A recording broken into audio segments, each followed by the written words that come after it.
কখনো কি নিজেকে প্রশ্ন করেছো যারা সফল ব্যক্তি খুব সহজে কিভাবে সফল হয়ে ওঠে? আজকে আমি একটা সিক্রেট শেয়ার করব। আমরা এই বইটা তো দেখেছি, the power of your subconscious mind.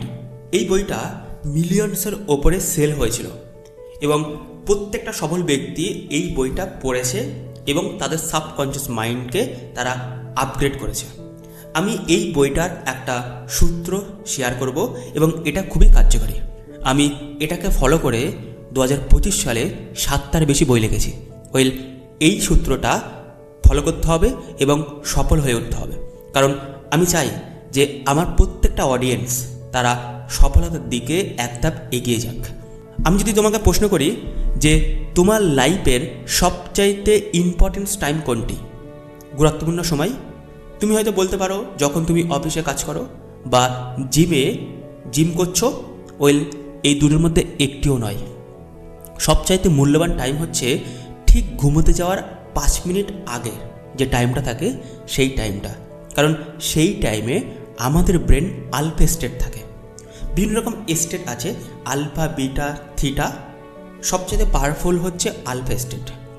কিন্তু দেখা যায় যে যারা অসফল হয় তারা এই টাইমটা বিভিন্ন রকম দুশ্চিন্তা, মোবাইল ফোন, ইনস্টাগ্রাম রিলস বা এমন কোনো কাজ করে যেটা তাদের লাইফের ইমপ্রুভনেস হয় না, বরঞ্চ ডিক্রিজ হয়। কেউ দুশ্চিন্তা করছে, তার লাইফটা আরও দুশ্চিন্তা ভরে যাবে। কেন?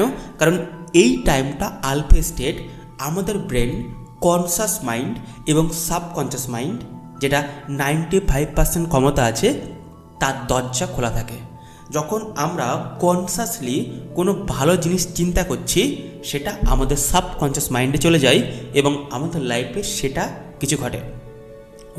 একটা কথা হয়তো তুমি শুনে থাকবে, থট বিকাম থিং। চিন্তা মানুষদেরকে তৈরি করে, চিন্তা পরবর্তীতে রূপান্তরিত হয়। বর্তমানে তো তুমি কি চিন্তা করছো এবং কখন করছো সেটা কিন্তু গুরুত্বপূর্ণ। তো প্রশ্ন উঠতে পারে কিভাবে এই টেকনিকটা কাজ করে এবং এই বইয়ের মধ্যে যে ফর্মুলাটা শেয়ার করা হয়েছে সেটা তুমি কিভাবে অ্যাপ্লাই করতে পারবে। তার জন্য আমি 3টে স্টেপ বলবো। প্রথম স্টেপ হচ্ছে যখন তুমি ঘুমাতে যাচ্ছ তার 5 মিনিট আগে তুমি ক্ষমা করবে 3টে ব্যক্তিকে বা 3টে এমন কিছু ঘটনা, যে ঘটনার জন্য হয়তো তুমি এখনও দোষারোপ করে আসছো, নিজেকে দোষ দিচ্ছ বা কোনো ব্যক্তিকে দোষ দিচ্ছ। তারা ক্ষতি করেছিল বাট তাদেরকে ক্ষমা করতে হবে। তুমি দোষ দিচ্ছ, সেটা কিন্তু তোমার মধ্যে মাল্টিপ্লাই হচ্ছে, তোমাকে ক্ষতি করছে। কারণ সেই ঘটনাটা অতীতে হয়ে গেছে, তার বর্তমানের সাথে কোনো অস্তিত্ব নেই। তুমি যদি এটাকে নিজের মধ্যে মনে রাখো এবং তুমি দোষারোপ করো, তাহলে এটা তোমার আলটিমেট ক্ষতি করবে। তাই ঘুমোতে যাওয়ার আগে 5 মিনিট সেই 3টে ব্যক্তিকে ক্ষমা করতে হবে। ক্ষমা হচ্ছে গ্রেট পাওয়ার, যেটা আমাদের কাছেই আছে। যারা ক্ষমা করতে পারে না তাদের লাইফটা টক্সিক হয়ে যায়। দ্বিতীয়, তুমি আগামী দিন এখান থেকে 5 বছর 10 বছর পরে কেমন নিজেকে দেখতে চাও। তুমি হয়তো একটা চাকরির জন্য প্রচুর চেষ্টা করছো, পড়াশোনা করছো, সেটা কল্পনা করো ঠিক সেই টাইমটা যখন তুমি ঘুমাতে যাচ্ছ তার ঠিক আগে। চোখ বন্ধ করে তুমি দেখো তুমি পেয়ে গেছো। তুমি পুলিশ হতে চাইছো, তুমি পুলিশের ইউনিফর্ম পরে আছো। তুমি উকিল হতে চাইছো, উকিলের ইউনিফর্ম তুমি পরে আছো এবং তুমি স্যালারি পাচ্ছ, তোমার ব্যাংক অ্যাকাউন্টে ভরে যাচ্ছে।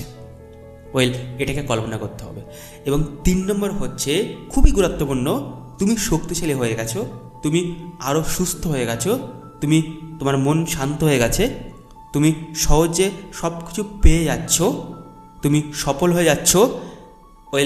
তোমার নিজের মধ্যে শক্তি বেড়ে যাচ্ছে। এই 3টে জিনিস তুমি যদি করতে পারো প্রত্যেক দিন রাত্রে ঘুমোতে যাওয়ার আগে, তাহলে মাত্র 21 দিনে তুমি সম্পূর্ণ ট্রান্সফার হয়ে যাবে, তুমি পরিবর্তন হয়ে উঠবে, তুমি আর আগের মানুষে থাকবে না। তাই এই টেকনিকটা তুমি কবে থেকে ফলো করছো সেটা অবশ্য আমাকে কমেন্টে লিখতে হবে খুব ডিটেলসে। তুমি যদি নতুন হয়ে থাকো তাহলে সাবস্ক্রাইব করতে ভুলো না এবং তাকে শেয়ার করে দাও যাকে তুমি খুবই ভালোবাসো, তোমার ফ্যামিলি মেম্বার বা তোমার লাইফ পার্টনারকে। কেন? কারণ তোমার সঙ্গে সঙ্গে তাদেরও ইমপ্রুভ হওয়া দরকার। তোমার ব্রেনটা ইমপ্রুভ হয়ে গেছে এবং তাদের ব্রেনটা যদি ঠিক একই জায়গায় থাকে, এখান থেকে আগে যেখানে থাকতো, তাহলে কিন্তু তোমাদের মধ্যে মিসআন্ডারস্ট্যান্ডিং হবে। তোমাকে ইমপ্রুভ করার সঙ্গে সঙ্গে তাদেরকেও আপলিফ্ট করতে হবে। Have a great day. দেখা হচ্ছে নতুন দিন নতুন একটা ভিডিওতে। বাট আমি একটা কথাই বলবো, life yours, choice your. Thank you so much.